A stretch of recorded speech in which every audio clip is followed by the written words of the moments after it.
Relevant professional learning and development supports teachers and school leaders to address and adapt to the challenges they face in improving student outcomes. To be relevant for the learner, professional learning and development must meet the needs of students and teachers, as determined by data and evidence. It must align with individual, team, school and system goals. It must be timely, supported and available when it is needed. And finally, it must be sensitive to the professional learner's context. These characteristics of relevant professional learning and development are featured in the examples that follow.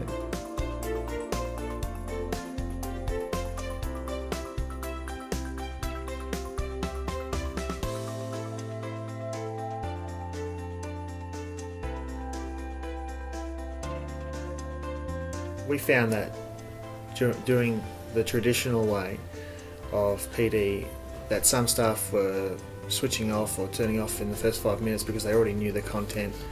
It wasn't specific for their needs. We started to value what each staff member brings to the table, each strength they have, and also identified their areas of need, and they shared that with all their staff. So now all staff know what each teacher is really good at through our directory, through our Yellow Pages directory, and then also what areas they need to get better at.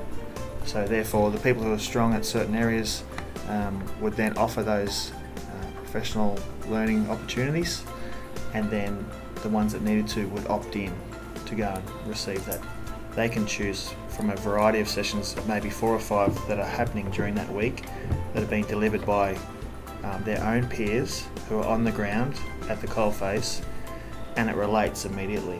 And it's 24/7, any device, anywhere, anytime, as opposed to having to be physically here and try and find a time that suits to meet and those sorts of things. Well, we're seeing lots of and hearing lots of conversations around best practice and what's good for one staff member and where another one can pick up and use that in their classroom. Then those conversations are continuing the next day in the staff room, and then you're seeing them in the classrooms happening. Doing it, the professional learning anywhere, anytime, has really tapped in to a lot of those extra strengths that other people have that you don't realise. People have a choice on what they do, on what they want to be a part of, and how it's going to affect their teaching, and not be in a room where they're being delivered a piece of bland PD that they'll never use in their environment.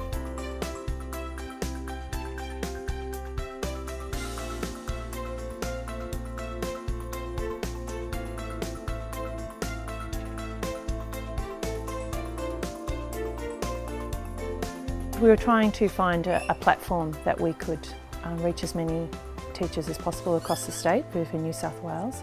We decided to offer a webinar series where we gave a webinar on that particular subject, and then followed that up with a wiki where we could back and forth some discussion, set up an action learning project, and then assign each of the people that decide to go through with that to a mentor that could then help them realise their project.